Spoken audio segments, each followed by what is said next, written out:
Dear students, अस्सलाम वालेकुम। Online lecture के सिलसिले में आज हमारी नॉर्मलाइजेशन के ऊपर फोर्थ लेक्चर है।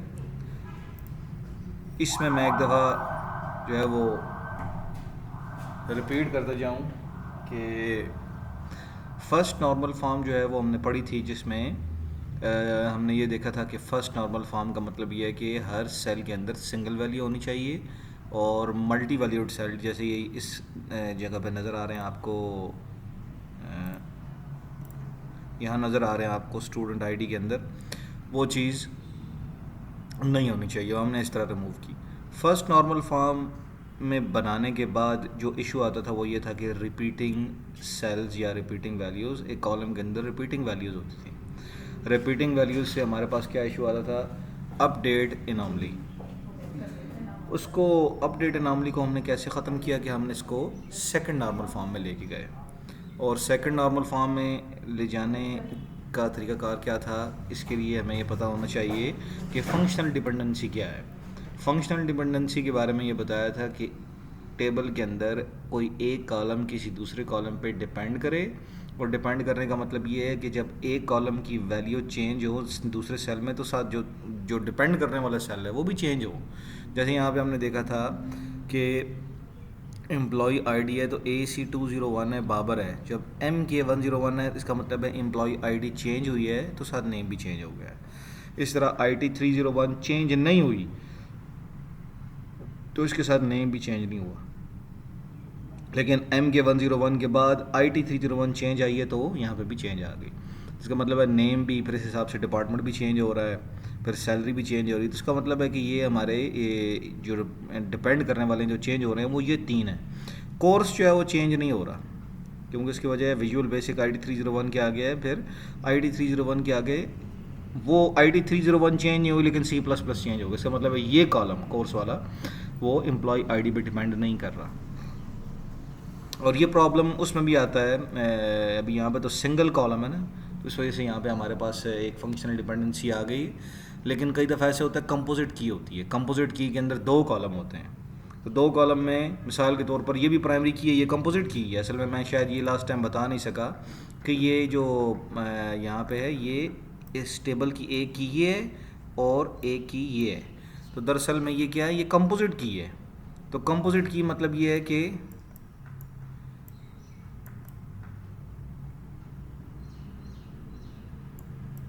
कंपोजिट की है, ठीक है। कंपोजिट होने के होना ये चाहिए था असूलन कि यहाँ पे हमारे पास कंपोजिट की है, तो ये जो चेंज आ रही है, देखें ना, नेम जो मैंने बताया, नेम और डिपार्टमेंट और सैलरी, वो कोर्स के हिसाब से चेंज नहीं हो रहा। कोर्स के हिसाब से जो है वो सिर्फ ये डेट कंप्लीटेड चेंज हो रही है। बाकी ये जो बाकी ये नेम है या डिपार्टमेंट है या सैलरी है, ये किसके हिसाब से चेंज हो रहा है? एम्प्लॉय आईडी के हिसाब से। तो इसका मतलब है ये पार्शियल डिपेंडेंसी है। पार्शियल डिपेंडेंसी का मतलब ये कि इस कंपोजिट की के दो हिस्से हैं, एक हिस्सा ये और एक हिस्सा ये। तो कुछ कॉलम ऐसे हैं जो इस पे डिपेंड कर रहे हैं और कुछ कॉलम ऐसे हैं जो इस पे डिपेंड कर रहे हैं। तो इस तरह का हिसाब किताब नहीं है कि एक टेबल के अंदर जितने भी कॉलम हैं वो सारे के सारे प्राइमरी की पे डिपेंड कर रहे हो, तो ये फुल डिपेंडेंसी होती है। ये इशू नहीं होता, ये प्रॉब्लम नहीं होता, होना ऐसे ही चाहिए, लेकिन ऐसे नहीं है। तो फिर हमने क्या किया, सेकंड नॉर्मल फॉर्म में लाने के बाद हमने इस टेबल के दो हिस्से किए। ये वाला कॉलम चूंकि इस पर डिपेंड कर रहा था तो हमने इन दोनों को अलग कर दिया, और ये तीन कॉलम जो है वो हम इस तरह ले गए। तो हमारे पास जो है वो employee ID, name, department, salary, ये तीन जो हैं ये पहले टेबल में आ गए, और दूसरे के अंदर जो है वो कोर्स और डेट कंप्लीटेड आ गई। लेकिन मैंने आपको बताया रिलेशनशिप बनाने के लिए दरमियान में एक कॉमन कॉलम होना ज़रूरी है। तो कॉमन कॉलम बनाने के लिए हमने क्या किया कि फ़र्स्ट टेबल की जो प्राइमरी की है उसको हमने सेकंड टेबल के अंदर ऐड कर दिया, और क्या किया, इन दोनों को मिला के हमने प्राइमरी की यानी कंपोजिट की बना दिया। तो अब हमारी ये टेबल जो है ये सेकंड नॉर्मल फॉर्म में बन गया।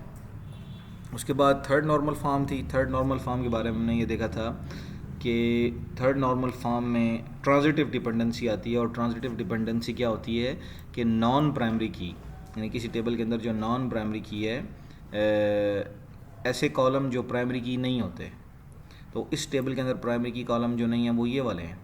तो अगर इनमें ये साहब हो तो कि एक कॉलम दूसरे पर डिपेंड करे तो ये ट्रांजिटिव डिपेंडेंसी कहलाती है। अब इसमें देखें तो यहाँ पे student Mohammed Ejaz, student ID, और ये नेम जो है ये डिपेंड कर रहा है स्टूडेंट आईडी पे, और मैच भी इसी हिसाब से चेंज हो रहा है, मेजर भी इसी पे डिपेंड कर रहा है। एडवाइज़र बशीर खलील, रऊफ़ भट्ट, और ये भी फ़िलहाल तो सब ठीक है। इसके अंदर ट्रांजिटिव डिपेंडेंसी जो है तब आती है जब यहाँ हमने इसकी एग्ज़ाम्पल देखी थी इस बुक के अंदर कि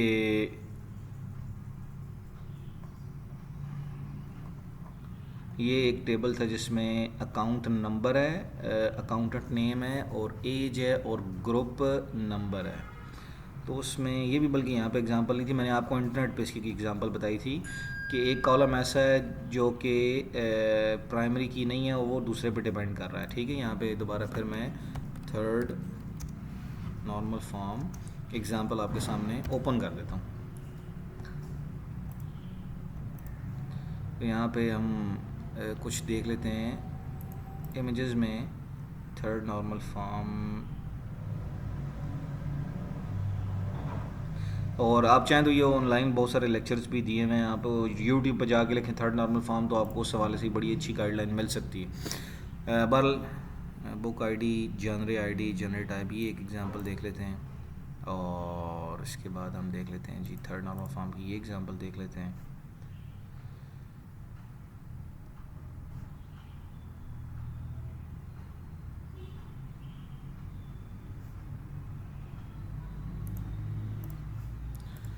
तो अब इसमें देखें तो यहाँ पे हमारे पास एक टेबल दिया हुआ है जिसमें आईडी, स्टूडेंट और उसकी क्लास है। तो उसमें हमारे पास ये भी असल में कोई अच्छी एग्जांपल नहीं है।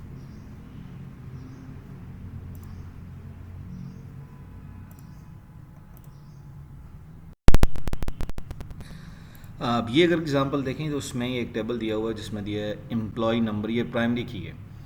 अब एम्प्लॉय नंबर प्राइमरी की है, जिसका मतलब है कि सब के सब कॉलम उस पर डिपेंड करें, और नॉन प्राइमरी की कॉलम यहाँ पे कौन कौन से हैं, first name, last name, department number और डिपार्टमेंट नेम। तो अब इसमें आप चीज़ देखें तो ये साफ़ तौर पर नज़र आ रहा है कि अगर आपको एम्प्लॉय नंबर यानी एम्प्लॉय की आईडी पता हो तो आपको उसका फर्स्ट नेम और लास्ट नेम पता चल सकता है, लेकिन डिपार्टमेंट नेम किस पे डिपेंड कर रहा है, वो एम्प्लॉय नंबर पे डिपेंड नहीं कर रहा, वो डिपार्टमेंट नंबर पे डिपेंड कर रहा है। तो इसका मतलब क्या है कि ये D11 पता हो तो हमें डिपार्टमेंट नेम पता चल जाएगा, अगर हमें डिपार्टमेंट नंबर पता है तो हमें डिपार्टमेंट नेम पता चल सकता है। लेकिन ये दोनों कॉलम, इसमें जो डिपार्टमेंट नेम है ये इस पे डिपेंड कर रहा है डिपार्टमेंट नंबर पे। तो अब कहने का मतलब ये है कि जब इस तरह की सूरत-ए-हाल हो कि ऐसे कॉलम जो कि नॉन प्राइमरी है, अब ये डिपार्टमेंट नंबर नॉन प्राइमरी है और डिपार्टमेंट नेम भी नॉन प्राइमरी है, तो जब नॉन प्राइमरी की वाले डिपार्टमेंट पे डिपेंड करे तो ये हमारे पास क्या कहलाती है, ट्रांजिटिव डिपेंडेंसी। तो ऐसी सूरत हाल में हम क्या करते हैं कि मज़ीद इस टेबल के दो हिस्से करते हैं। एक हिस्सा तो ये हो जाएगा जो कि फ़र्स्ट है एम्प्लॉय नंबर, एम्प्लॉय नेम, और मैं इसकी ये पिक्चर अगर कॉपी करके पेंट में,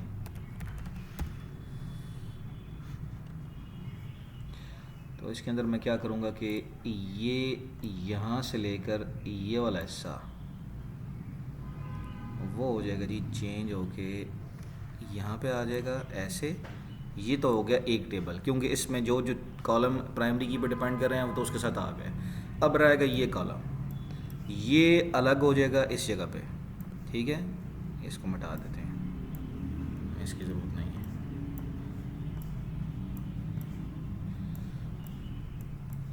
लेकिन इन दोनों के दरमियान रिलेशनशिप बनाना है तो एक कॉलम हमें इनके दरमियान कॉमन रखना पड़ेगा, और मैं आपको एक जो रूल समझा चुका हूँ ये कि फ़र्स्ट टेबल की जो प्राइमरी की, अब उसमें जो मसला ये आ रहा था कि हमें जो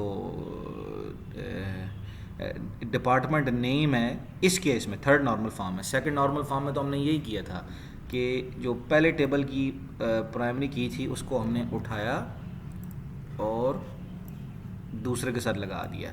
और क्या किया जी कि इस दोनों को हमने क्या किया, हमने इसे प्राइमरी की बना दिया और ये हमारे पास मसला सॉल्व हो गया। जब हमारे पास सेकंड नॉर्मल फॉर्म थी तब ये प्रॉब्लम सॉल्व हुआ था, लेकिन थर्ड नॉर्मल फॉर्म के केस में हम ऐसे नहीं कर सकते। उसकी वजह ये है कि नॉन प्राइमरी की पे डिपेंड कर रहा है, यानी ये इस पे डिपेंड कर रहा है। तो हमें अगर ये एम्प्लॉय नंबर यहाँ डाल भी दें तो बात वही आएगी, कोई फ़ायदा नहीं होगा। तो फिर इसका हल क्या है कि एक कॉमन कॉलम रखना है, तो वो हम किस तरह रखेंगे? उसके लिए फिर हम क्या करेंगे, सेकंड नॉर्मल फॉर्म वाला मेथड अप्लाई नहीं करेंगे, बल्कि जो सेकंड कॉलम है, जो सेकंड टेबल है उसके अंदर से जो कॉलम है वो उठा के फर्स्ट में ले जाएंगे। तो हम अब ये करते हैं कि ये वाला जो कॉलम है डिपार्टमेंट नंबर वाला वो उठाते हैं। उसकी वजह ये है कि अगर हम ये, मैं जैसे बताया कि ये एम्प्लॉय नंबर पे डिपार्टमेंट नेम डिपेंड कर नहीं रहा, तो फिर यहाँ उसे रखने का फ़ायदा कोई नहीं। इसलिए हम क्या करेंगे कि जो सेकंड वाला है उसको उठाएंगे और फर्स्ट में ले जाएंगे, इस तरह।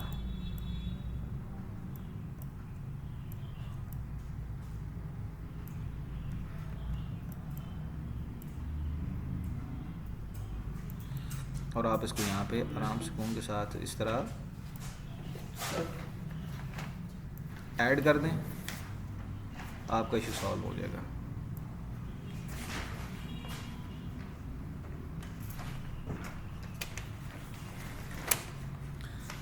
तो ये अब हमने क्या किया कि थर्ड नॉर्मल फॉर्म में इस टेबल को ले आएंगे। अब इन दोनों टेबल्स को हमने ये टेबल भी अब हमारे पास वालेट नहीं हो रहा कि जो कॉलम जिस पे डिपेंड कर रहे हैं वो यहाँ पे हैं। और फर्स्ट टेबल के अंदर भी हमने क्या किया है कि इस इशू को ऐसे सॉल्व किया कि अगर हमें एम्प्लॉय नंबर पता है तो ये जो डिपार्टमेंट नंबर भी एम्प्लॉय नंबर पे ही डिपेंड कर रहा है, क्योंकि हमें एम्प्लॉय नंबर अगर नहीं पता होगा तो हम ये बता ही नहीं सकते कि वो किस डिपार्टमेंट का है। तो अब यहाँ पे भी कोई कॉलम ऐसा नहीं है जो कि दूसरे पे मतलब प्राइमरी की पे डिपेंड ना कर रहा हो। तो अब हमारा ये इशू जो है वो सॉल्व हो गया। ये थर्ड नॉर्मल फॉर्म के लिए हमने किया था। अब आते हैं बॉय स्क्वाड नॉर्मल फॉर्म पे। बॉय स्क्वाड नॉर्मल फॉर्म क्या होती है कि यहाँ पे हम देखते हैं बॉय स्क्वाड नॉर्मल फॉर्म के रिलेशन जो है वो बॉय स्क्वाड नॉर्मल फॉर्म में कब होगा कि पहले वो होना चाहिए थर्ड नॉर्मल फॉर्म में। थर्ड नॉर्मल फॉर्म का मतलब ये है कि वो थर्ड नॉर्मल फॉर्म का मतलब ये है कि वो ट्रांजिटिव डिपेंडेंसी उसमें ना हो, ठीक है। और उसके बाद उससे अगली बात क्या है कि if and only if every determinant is a candidate की। यहाँ जो ये बात है ना कि relation is in boy Codd normal form if and only if every determinant का मतलब जो कॉलम बी किसी दूसरे पे डिपेंड कर रहा है, जो कॉलम बी किसी दूसरे कॉलम पे डिपेंड कर रहा है, तो जिस कॉलम पे डिपेंड कर रहा है वो एक कैंडिडेट की होना चाहिए। और कैंडिडेट का की मतलब ये है कि वो प्राइमरी की बन सकती है। वो प्राइमरी क्या है, की बन सकती है। मिसाल के तौर पर यहाँ दिया हुआ है कि Boyce Codd normal form is a strong form of third normal form. तो अब देखें यहाँ पे कितने कॉलम हैं, यहाँ पे हमारे पास 4 कॉलम है। तो उसमें जो प्राइमरी की है वो ये 2 हैं, एक प्रोजेक्ट आईडी और एक पार्ट आईडी। तो assume that part name is unique. Part name जो है, अस्यूम हम ये करते हैं कि पार्ट नेम जो है वो यूनिक है, कि it means that no 2 parts can have the same name. ये अस्यूम ये किया जा रहा है कि पार्ट नेम वाला जो कॉलम है, ये वाला कॉलम, इसमें सारी यूनिक वैल्यूज़ पड़ी हुई हैं। तो अब देखें तो प्रोजेक्ट आईडी पार्ट आईडी पता हो तो हम जो क्वांटिटी यूज्ड है वो बता सकते हैं। और पार्ट आईडी पता है तो हम उसका पार्ट नेम बता सकते हैं। पार्ट नेम पता है तो पार्ट आईडी।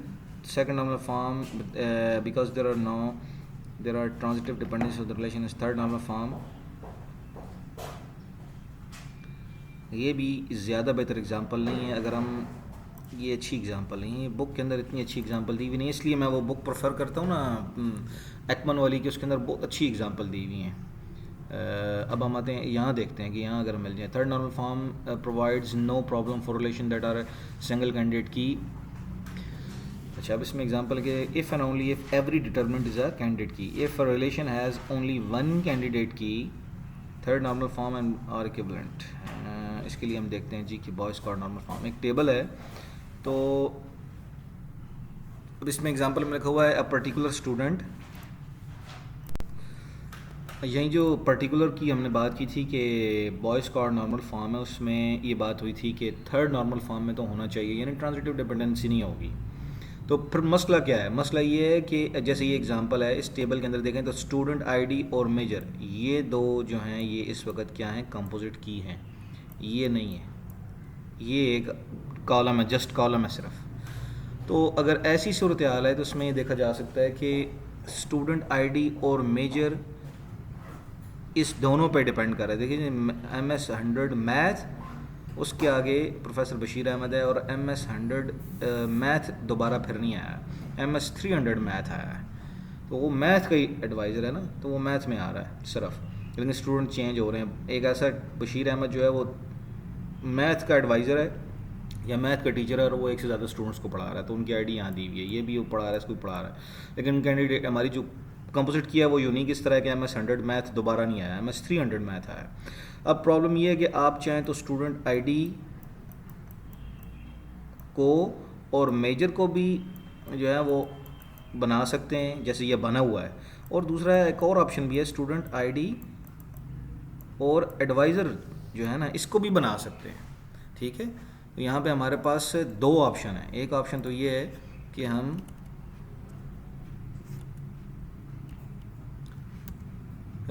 STD ID और एक जो मेजर जो कि मौजूदा है, जो दूसरा ऑप्शन क्या है, STD ID और साथ में एडवाइज़र।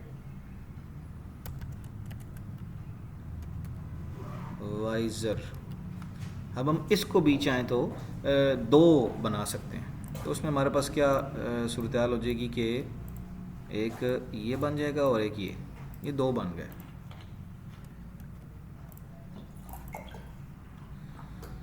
अब अगर इस तरह की सूरत हाल हो तो हम क्या करते हैं कि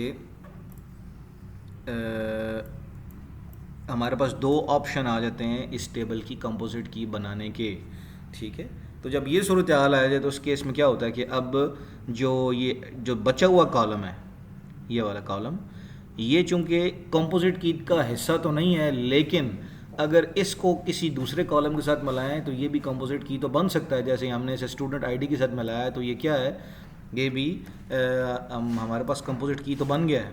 उसका मतलब फिर क्या हुआ कि ये चीज़ कहलाती है कि जो मतलब every determinant must be a candidate की, ये भी कैंडिडेट की का हिस्सा बन सकता है, इसे भी कैंडिडेट की बनाया जा सकता है। तो अब हम क्या करते हैं कि ऐसा जब प्रॉब्लम आए कि जिसमें कोई कॉलम जो कंपोजिट की के अलावा हैं, वो उनमें से भी कोई कंपोजिट की बन सकता है या कंपोजिट की का हिस्सा बन सकता है, लेकिन हमने बनाया नहीं, लेकिन वो बन सकता है। जब इस तरह की सूरत हाल तो ये क्या कहलाती है, फिर ये इसे बॉयज़ कॉर्ड नॉर्मल फॉर्म में कन्वर्ट करना होता है। तो अब इसकी आप क्या करेंगे, दो टेबल बनाएंगे। पहले टेबल के अंदर क्या करेंगे, स्टूडेंट आईडी और वो कॉलम जो कि इसके साथ ऐड हो तो कंपोजिट की बन सकता है, या अभी हमने बात की एडवाइज़र वाली की, वो बन सकता है। पहले टेबल के अंदर आप उसको डाल देंगे, स्टूडेंट आईडी और एडवाइज़र। ये क्योंकि एडवाइज़र वो कॉलम है जो कि कैंडिडेट की बन सकता था, लेकिन हमने बनाया नहीं। और दूसरे के अंदर क्या कर दें कि आप मेजर और एडवाइज़र डाल दें। तो अब लेकिन इसमें चेंज क्या आएगी कि ये जो कैंडिडेट की है, अब दूसरे टेबल के अंदर दोनों केसेस में आपने प्राइमरी की जो बनानी है वो इसे ही बनाना है, एडवाइज़र को ही बनाना है। ठीक है, तो पहले टेबल के अंदर क्या हुआ, स्टूडेंट आईडी और एडवाइज़र को हमने कंपोजिट की बना दिया, दूसरे के अंदर मेजर को हटा के एडवाइज़र को प्राइमरी की बना दिया। बस इतनी सी बात है कि टेबल के दो हिस्से हुए, एक हिस्से के अंदर स्टूडेंट आईडी यानी जो कंपोजिट किया उसका एक हिस्सा आ गया, पहले वाला हिस्सा, और साथ में जो कैंडिडेट की जिसको हमने नहीं बनाया जो बन सकती थी वो आ गई, और दोनों को हमने क्या किया, मिला के कंपोजिट की बना दिया। दूसरे टेबल के अंदर क्या हो गया कि जो रिमेनिंग दो कॉलम है वो आ गए, लेकिन इसके अंदर प्राइमरी की किससे हम बना रहे हैं, उस कैंडिडेट वाले को जो कि बन सकता था लेकिन हमने बनाया नहीं, और उसमें भी हमने एडवाइज़र को बना दिया। तो ये हमारे पास एक बॉयज़ कॉर्ड नॉर्मल फॉर्म की अच्छी है, और टेबल के पेपर के अंदर यहीं तक आती है। अब हम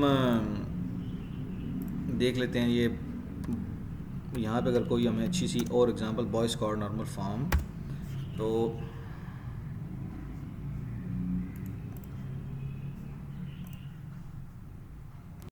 और कन्वर्सली अगर देखना चाहें तो ये भी देख सकते हैं कि अब एक ऐसा कॉलम है एडवाइज़र, हमें एडवाइज़र पता है कि एडवाइज़र कौन है, तो प्रोफेसर बशीर अहमद। तो जहाँ भी प्रोफेसर बशीर अहमद आया वहाँ मैथ आया है, ठीक है। इस तरह मतलब देखें professor Bashir Ahmad math, professor Bashir Ahmad math, इस तरह फ़िज़िक्स के जो, लेकिन फ़िज़िक्स के लिए चेंज आई है, तो इस तरह कन्वर्सली नहीं चल सकते। वही मेथड देखना पड़ेगा कि टेबल के अंदर 2 कीज़ हैं और एक कॉलम ऐसा है जो कि प्राइमरी की कंपोजिट की बन सकता है लेकिन उसे बनाया नहीं गया, तो फिर आपने इसको BACNF में कन्वर्ट करना है। इस तरह अगर हम मज़ीद देखें तो इस एग्ज़ाम्पल में इसमें देखें तो स्टूडेंट आईडी और सब्जेक्ट ये इस टेबल की कंपोजिट की हैं, लेकिन अब इसमें क्या सूरत हाल है कि प्रोफेसर जो है ये वो कॉलम है जो कि प्राइमरी की यानी कंपोजिट की का हिस्सा बन सकता था लेकिन हमने इसे बनाया नहीं है। तो अगर हमें प्रोफेसर पता है, जैसे P जावा पता है, तो उसके आगे जावा आ रहा है, P जावा इसके आगे जावा आ रहा है, यानी हमें प्रोफेसर का नाम पता है तो हमें उसके सब्जेक्ट पता चल रहे हैं, यानी प्रोफेसर की मदद से हम क्या कर रहे हैं, कॉलम डिटरमिन कर रहे हैं सब्जेक्ट का। इस तरह PCP C++, यानी इस तरह P जावा 2 ये जावा पढ़ा रहा है, इस तरह P चाश ये C शार्प पढ़ा रहा है। इसमें यानी कहने का मतलब है कि हर प्रोफेसर के आगे यूनिकली सब्जेक्ट आ रहे हैं। P जावा जितनी दफ़ा आया, 2 दफ़ा आया, उसके आगे जावा ही आया है। इस तरह PCP ये 1 दफ़ा आया, ये C+। P जावा 2 अलग बंदा है, अलग प्रोफेसर है, तो ये भी जावा ही पढ़ा रहा है। इसका मतलब है 2 लोग हैं जो जावा पढ़ा रहे हैं, एक P जावा ये बंदा और एक P जावा 2 ये अलग है, ये दोनों क्या कर रहे हैं, ये जावा लैंग्वेज पढ़ा रहे हैं। इस तरह PCP ये C++ पढ़ा रहा है, P चाश ये C शार्प पढ़ा रहा है। इसका मतलब क्या है कि अगर एक ऐसा कॉलम, ये वाला थर्ड कॉलम जो प्रोफेसर का है, जो कि प्राइमरी की नहीं है या कंपोजिट की भी नहीं है, उसका ऐसा भी नहीं, लेकिन अगर ये पता है तो हम इसकी मदद से सब्जेक्ट डिटरमिन कर रहे हैं, बड़ी आसानी से हमें सब्जेक्ट पता चल रहे हैं। अब अगर ऐसी सूरत हाल है कि एक कॉलम जो कि प्राइमरी की नहीं है लेकिन वो एक ऐसे कॉलम को डिटरमिन कर रहा है, या इस कॉलम की मदद से हमें एक ऐसे कॉलम का पता चल रहा है जो कि प्राइमरी की है, यानी प्रोफेसर नॉन प्राइमरी, लेकिन इसकी मदद से हमें जिस कॉलम के बारे में पता चल रहा है वो प्राइमरी की है, तो ये जो होती है ये बॉयज़ कॉड नॉर्मल फॉर्म की वायोलेशन होती है। इसका मतलब ये है कि प्रोफेसर को भी हम कंपोजिट की बना सकते थे, बनाया नहीं लेकिन बना सकते थे। यानी सिंपल अल्फाज में प्रोफेसर वाला टेबल एक नॉन प्राइमरी की टेबल है, इस टेबल की मदद से हमें सब्जेक्ट के टेबल का पता चल रहा है और सब्जेक्ट का टेबल जो है वो कंपोजिट की का हिस्सा है। ऐसी सूरत हाल में हम क्या करते हैं, ये वायलेशन होती है बॉयज़ कॉड नॉर्मल फॉर्म की। तो इसका हल क्या है, इस टेबल को 2 हिस्सों में तकसीम करें, एक स्टूडेंट आईडी और साथ में प्रोफेसर आ जाएगा, दूसरे के अंदर सब्जेक्ट और प्रोफेसर आ जाएगा। पहले टेबल की प्राइमरी जो की होगी वो कंपोजिट होगी, स्टूडेंट आईडी और प्रोफेसर। उसकी वजह क्या है कि अगर हम दोनों को नहीं बनाते तो फिर वो चूंकि प्रोफेसर जो है वो इस पे डिपेंड नहीं कर रहा, स्टूडेंट आईडी वो दोनों पे डिपेंड कर रहा है, इस वजह से फिर वायलेशन हो जाएगी। इसलिए पहले टेबल की जो प्राइमरी की है वो हमें स्टूडेंट आईडी और प्रोफेसर दोनों बनानी पड़ेगी। दूसरे के अंदर क्या होगी, सब्जेक्ट और प्रोफेसर, इसमें प्रोफेसर प्राइमरी की बनेगा, वो सिंगल कॉलम होगा। क्योंकि इसकी वजह क्या है कि सिंगल कॉलम की मदद से हम जब सब्जेक्ट को आसानी से डिटरमिन कर रहे हैं तो फिर इसी को बनाना पड़ेगा। this table but if you look candidate is an is ठीक depressed है, obviously तो ये you will have हमने एक और एग्जांपल में भी तकरीबन यही बात पढ़ी है कि जब एक ऐसा कॉलम जो कि प्राइमरी की नहीं है, कंपोजिट की का हिस्सा भी नहीं है, उसकी मदद से हमें किसी ऐसे कॉलम के बारे में पता चल रहा है जो कि जैसे प्रोफेसर बशीर अहमद है मैथ पढ़ा रहा, तो बशीर अहमद 2 दफ़ा आया तो मैथ ही है। डॉक्टर सफ़िया फ़िज़िक्स पढ़ा रही हैं, डॉक्टर रऊफ़ केमिस्ट्री पढ़ा रहे हैं, प्रोफेसर आयशा तनवीर फ़िज़िक्स पढ़ा रहे हैं। इसका मतलब है फ़िज़िक्स पढ़ाने वाले 2 लोग हैं, डॉक्टर सफ़िया भी, प्रोफेसर आयसिया या तनवीर, ये 2 लोग फ़िज़िक्स पढ़ा रहे हैं। तो अगर हमें प्रोफेसर पता हो तो हमें उनके सब्जेक्ट का भी पता चल जाएगा। बशीर अहमद से पता चल जाएगा ये मैथ पढ़ाते हैं, सफ़िया से पता चलेगा फ़िज़िक्स पढ़ाते हैं, राऊ से पता चलेगा केमिस्ट्री पढ़ाते हैं, ठीक है। तो अगर हमें एडवाइज़र का पता है तो हमें उनके जो सब्जेक्ट वो पढ़ाते हैं हमें उनका भी पता चल जाएगा। तो ऐसी सूरत हाल में हम क्या करेंगे, ये इसे बॉयज़ कॉड नॉर्मल फॉर्म में कन्वर्ट करेंगे। तो ये हमारा नॉर्मलाइजेशन वाला जो टॉपिक है ये कंप्लीट हो गया। इसके बारे में मतलब जो क्वेश्चन है वो आप चाहें तो पूछ सकते हैं, पेपर के अंदर यहीं तक आते हैं। 4th और 5th नॉर्मल फॉर्म जो है वो एडवांस लेवल की है, वो बहुत ही कम यूज़ होती है और पेपर में भी शाज़ो नादरी इस्तेमाल होती है, ठीक है। तो इसके बाद जो रिमेनिंग टॉपिक हैं इस चैप्टर के वो हम देखेंगे, लेकिन अब नॉर्मलाइजेशन हमने कर ली इंशाल्लाह। तो अगर इस हवाले से क्वेश्चन है वो आप पूछ लें, तब तक के लिए अल्लाह हाफ़िज़।